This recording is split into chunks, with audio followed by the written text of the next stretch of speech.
checkbooks you never use. Banks give you loans. Banks send you checkbooks you never use. Banks even text you when your account is overdrawn. Banks are so important that when they get into a mess, the government bails them out, unlike the rest of us. But did you know that the banks that exist today, maybe even the bank that you use, were built off the back of slavery? Empires of Dirt, a show about Europeans getting rich at the expense of everyone else. From 1619, 11 million African men, women, and children were stolen from their homes and put to work on the sugar, tobacco, and cotton plantations of America and the Caribbean. Their forced labor helped build Britain into a global superpower. And even after slave owning was abolished in Britain, the British taxpayers still paid £20 million. That's 40% of the national budget, or 16.5 billion in today's money, as compensation for slavery. No, not to the slaves. The money went to the owners. Not a single penny was given to those who had been enslaved. The amount borrowed was so huge that the debt wasn't paid off until 2015, which means that if you paid tax at any point before that, your money went towards compensating slave owners. All four of the UK's largest high street banks have been linked to the slave trade by way of these compensation payments for their loss of human property. Barclays Bank was founded out of a merger with a colonial bank that helped fund the British Empire, and several senior Barclays bankers were involved in the slave trade. Through HSBC's merger with Midland's first managers, George Pollard received £230,000 of today's money from British taxpayers as compensation.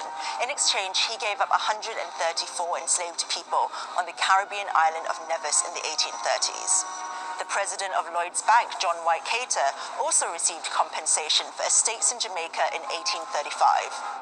And 27 former members of the Bank of England were linked to slavery in the 18th and 19th centuries, including 11 former governors. Even after Britain abolished the slave trade in 1807, we continued to profit off it.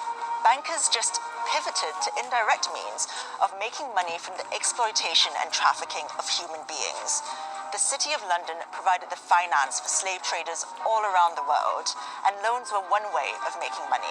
So a British bank would loan money to a US plantation owner to buy more slaves or agricultural equipment. If you think mortgages are secured against the land you own, think again. So-called plantation mortgages, where US slave owners would borrow money from British banks, were secured against the value of the slaves they owned, not their land.